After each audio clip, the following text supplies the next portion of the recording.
첫 번째, 높지만 나쁜 한국, 낮지만 좋은 미국에 대해서 말씀을 드리도록 하겠습니다. 일단은 방금 지표 해석에서 말씀드렸지만 한국의 GDP는 높게 나왔고요. 예상치보다. 미국의 GDP는 예상치보다 낮게 나왔습니다. 그래서 한국의 성장이 생각보다 좋다라고 정책 담당자들이 얘기를 하고 있고, 요거를 근거로 우리나라로 추경하면 안 되겠다. 지금 정치권에서 가장 많이 얘기되고 있는 게 추경에 가서 정부에서 더 써가지고, 그러니까 원래 예산안보다 더 쓰자는 거예요. 민생지원금도 쓰고 뭣도 쓰고 하자라고 얘기를 하고 있고, 반대로 미국에서는 스태그플레이션 우려가 나오고 있습니다. 성장이 안 되는데 물가는 계속 높아지고 있는 추세니까 야, 이거 우리한테 안 좋은 거 아니야? 라는 얘기가 나오고 있습니다. 근데 오히려 지금 상황에서 미국은 성장이 안 되면 금리를 또 낮출 수 있으니까 시장에서는 또 좋아하는 것도 없잖아 있어요. 요거에 대해서 조금 깊이 들어가 봅시다. 깊이 들어가기에 앞서서 요 GDP라는 개념에 대해서 일단 좀 말씀을 드려야 될 것 같은데요. 그로스 더메스틱 프로덕트라고 해가지고 거시경제학의 알파이자 오메가죠. 거시경제를 연구하는 거는 전부 다 이 GDP를 연구하는 거다라고도 얘기할 수 있지만, 이 경제라는 게 그렇잖아요. 답이 정해진 게 아니잖아요. 이 상황이 왜 이렇게 일어났을까를 우리가 추측해 보다 보니까 이것 때문이 아닐까? 저것 때문이 아닐까? 이렇게 하다 보니까 경제학이라는 학문이 만들어진 거잖아요. 따지고 보면 코끼리라는 전체를 보는 게 아니라 코끼리의 부분을 만지다 보니까 발 만져보니까 이렇고, 꼬리 만져보니까 이렇고, 코 만져보니까 이러니까 여기 코끼리인가? 하고 더듬어 나가는 과정이 경제학이라고 생각을 하시면 되는데, 이 GDP도 마찬가지거든요. GDP가 답인 건 아닙니다. 근데 이 거시경제를 봤을 때 한 국가의 경제력을 얘기할 때 가장 그 국가의 경제력을 잘 설명하기 때문에 거시경제학에서는 GDP라는 개념을 이해하고 설명하기 위해서 최대한 많이 이용을 하고 있는데요. 자세히 얘기를 하자면 GDP는 크게 생산 기준과 지출 기준으로 나뉘지만 일반적으로 가장 많이 얘기하는 게 지출 기준으로 GDP를 얘기를 합니다. 총 생산은 민간 소비, 기업 투자, 정부 지출에다가 수출 빼기 수입으로 이루어진다. 여기까지는 너무 쉽죠? 이제 요거를 조금 더 디테일하게 들어가 보겠습니다. 국가의 발전 과정에 있어서 GDP가 어떤 부분이 얼만큼 영향을 끼치냐에 대해서 말씀을 드릴 건데요. 저도 무역학을 복수 전공을 해가지고 GDP에 대한 개념을 들었는데 그때 교수님도 아무도 얘기 안 했었고, 제가 이제 좀 논문들이나 이런 것들을 찾아보면 아무도 이런 얘기를 하는 사람은 없어서 제가 나중에 이거 논문 써가지고 노벨상 받을 거거든요. 그러니까 이제 논문 쓰시면 안 됩니다. 농담이고요. 어쨌든 이 국가의 발전 양상을 보면요, 초기 농업 국가와 중기 경공업 국가, 미싱질 하는 국가예요. 미싱질에서 의류 산업 주로 크게 하는 것들이 경공업 국가고, 그다음에 이제 중기 중화 공업 국가로 넘어갑니다. 화학, 기계, 철강, 자동차 이런 것들을 하는 게 중화공업이죠. 설비 투자가 자본 집약이 많이 필요하다 보니까 여기서 여기로 넘어가기 쉽지 않습니다. 마지막이 후기 서비스업, IT 산업이라거나 관광, 금융 이런 것들이 이제 후기 서비스업이다. 매우 높은 부가가치의 서비스업이다 라고 말씀을 드릴 수가 있겠습니다. 초기 농업 국가를 봤을 때는 국내 총생산에서 민간 소비의 비중이 가장 높습니다. 가장 높다기보다는 사실상 민간 소비밖에 없어요. 왜냐면요, 투자할 기업이 없습니다. 다 농사 짓고 있는데 기업이 어디 있습니까? 정부 지출도 있을 수가 없습니다. 정부 자체도 되게 불안정하거든요. 정부가 힘도 없고요. 그리고 수출이나 수입이 있을 수도 없겠죠. 당연히 돈이 없으니까. 그래서 원조받고 사는 나라들이라고 생각을 하시면 될 것 같고, GDP에서 차지하는 비중의 대부분이 여기 민간 소비라고 말씀을 드릴 수가 있겠고요. 초기 농업에서 중기 경공업으로 넘어갈 때 정부 지출과 수입이 늘어납니다. 정부가 어느 정도 안정화가 되고, 우리나라가 60년대, 70년대쯤이 이런 시절이었죠. 파독 광부 보내고 간호사 보내서 차관 빌려오고, 미국에서 원조 받고, 일본에서 대일 청구권, 우리 지배했으니까 돈내 나라에서 대일 청구권 행사해가지고 정부 지출이 늘어나고, 미신기 수입해오고 뭐 수입해오고 이제 공업을 키워나가기 시작합니다. 경공업이 어느 정도 익숙해지면 중기 중화공업으로 넘어가는데, 그때 제일 많아지는 게 기업의 투자입니다. 기업들이 이제 자본 집약을 해야 되니까 기업 투자도 늘어나고 경공업으로 수출도 늘어나는 과정인 거예요. 그래서 이 수출이 늘어납니다. 수출의 비중이 계속해서 높아집니다.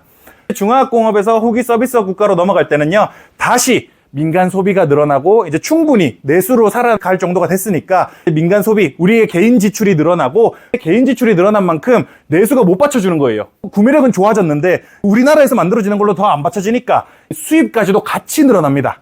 지금 제가 보기에 여기저기 나라들을 쭉 비교해 봤을 때 완벽한 후기 서비스 국가로 넘어간 나라는 미국밖에 없습니다. 그나마 이제 그 다음 가까운 게 일본 정도 있을까 정도로 저는 생각이 되고 있고요. 일단은 이제 이런 식으로 이어진다라고 생각을 해보면, 이 나라가 지금 어디쯤 와 있는지가 다 보입니다.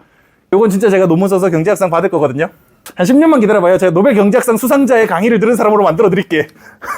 어쨌든 간에 전체 GDP를 쭉 나열한 겁니다. 미국은 지금 29조 달러에 달할 정도로 엄청나게 높은 GDP를 가지고 있고요. 우리나라가 9위까지 올라간 적도 있었어요, 한때는. 그때 달러 환율이 1,000원 가까이 갔을 때, 그때는 이제 달러 환산이니까 엄청나게 높아진 적도 있었는데 어느새 우리가 14위까지 떨어졌습니다. 그리고 지금 IMF 통계에 따르면 2029년이면 인도네시아에도 밀릴 거래요. 이미 우리나라 GDP는 지금 추락하고 있습니다. 이미 추락하고 있어요. 인구 정점이 2020년이었고 그때 이후로 계속해서 추락하고 있습니다. 일단은 지금 14위까지 떨어졌는데 계속 떨어질 겁니다. 요거를 기반으로 일단 GDP 사이즈를 첫 번째로 봐야 되고요. 그 사이즈 안에서 요 각각에 차지하는 지출 항목별 비중을 쭉 보면요. 요거는 CIA 팩트북이라는 데서 떠왔거든요. 구글에 검색하시면 되거든요. 각 국가별로 17년 기준으로 각각의 지출 비중이 어땠냐를 보여주고 있는데요. 한국 같은 경우는 민간 소비가 48.1%입니다. 그리고 정부 지출이 15.3%, 기업 투자가 31.1%, 딱 중기 중화공업 국가의 전형적인 모습을 보여주고 있어요. 설비 투자가 엄청나게 많고 그리고 수출 비중 압도적입니다. 43%로 엄청나게 높습니다.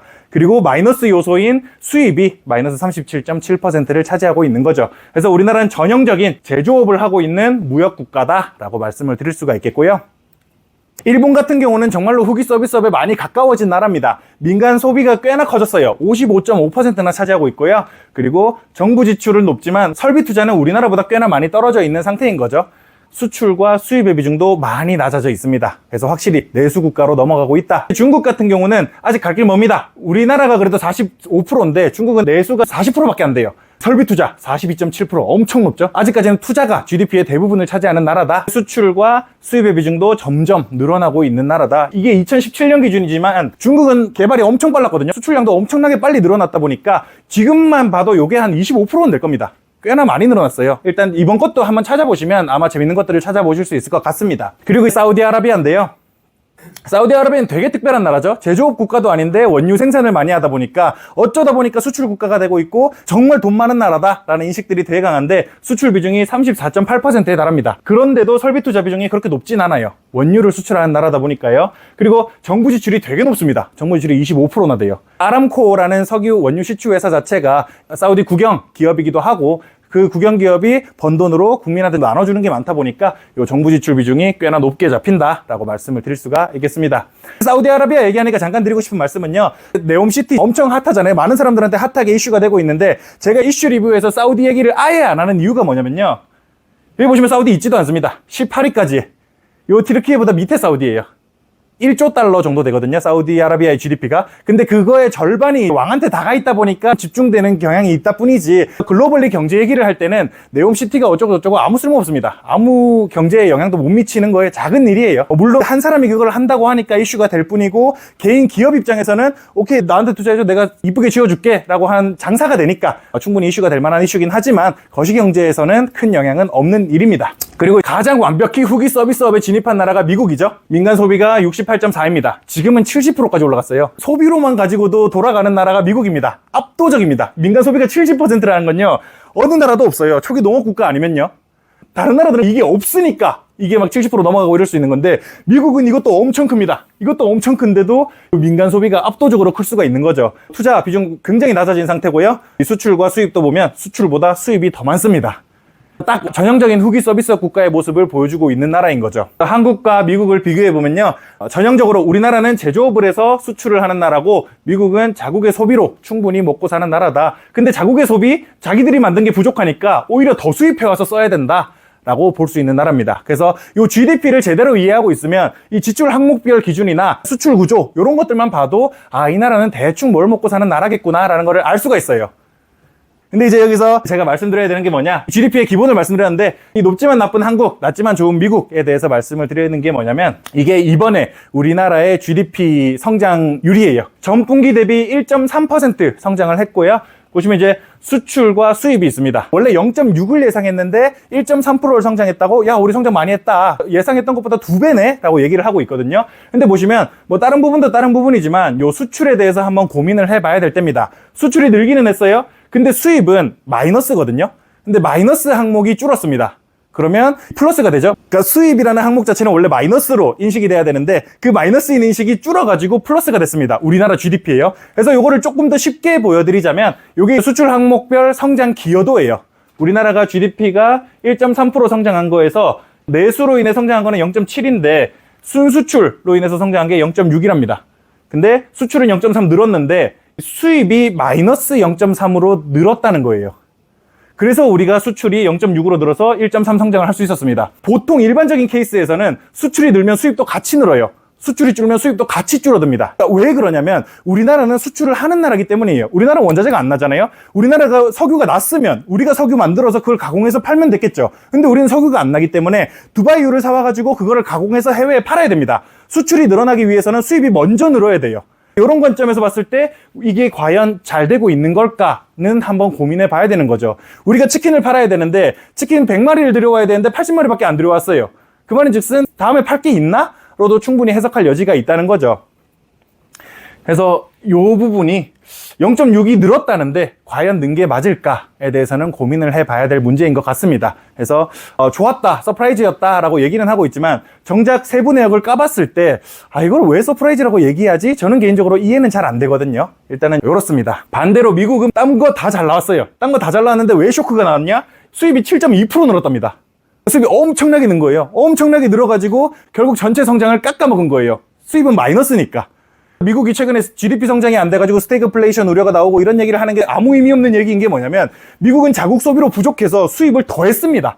평소보다 더 많이. 알리테무의 습격 이런 얘기 하잖아요. 미국 알리테무에서 엄청 많이 샀다. 이렇게도 볼 수 있는 거죠. 가장 큰 이슈가 알리테무니까 축약해서 알리테무 얘기를 한 거지만 그뿐만 아니라 우리나라 자동차 환율 1,400 야 싸. 거저야 사. 이렇게 하는 거고 일본차 야 에너 더 싸. 사. 이렇게 되는 거죠. 모든 게 다 싸니까. 그래서 수입이 오히려 더 늘었습니다. 과연 이거는 성장이 정체됐다라고 얘기할 수 있을까요? 수입이 마이너스 요소니까 그냥 그렇게 됐을 뿐인 거지 미국 같은 국가의 입장에서는 원래 수입을 하는 나라인데 이 수입량이 늘었다는 거는 여전히 구매력이 좋다는 뜻이기도 합니다.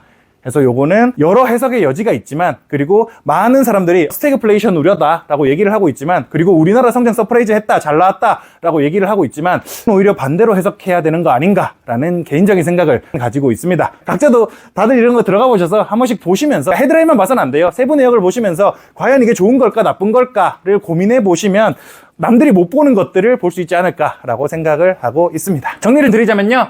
GDP는 한 국가의 경제 규모와 산업 구조 및 구매력을 대략적으로 파악하기에 가장 좋은 지표입니다. 일반적인 국가의 성장은 초기에는 투자, 수출 중심에서 경제가 성숙해질수록 내수의 비중이 높아지는 게 일반적이거든요. 설비 투자 비중에 따라 원자재를 판매하는 국가인지 제조업 국가인지도 대략적으로 파악이 가능합니다. 한국의 GDP는 서프라이즈를 기록했고 미국의 GDP는 쇼크를 기록하며 대조되는 모습을 보여줬는데요. 그러나 세부 내역을 살펴보면 서프라이즈가 좋은 것도 아니고 쇼크가 나쁜 것도 아닌 형태라는 것을 알 수가 있습니다. 한국은 원자재를 가공, 판매하는 나라인 만큼 수입 감소로 인한 GDP 증가가 좋은 것이 아니고요. 미국은 완성품을 수입, 소비하는 나라인 만큼 수입 증가로 인한 GDP 감소가 나쁜 것이 아니라는 거죠. 미국의 구매력은 여전히 좋고 스태그플레이션 우려는 기우입니다. 근데 한국은 오히려 반대로 좋아할 때가 아니라 걱정해야 될 때가 아닌가라고 저는 생각을 하고 있습니다. 혹시 궁금하신 거 있으실까요?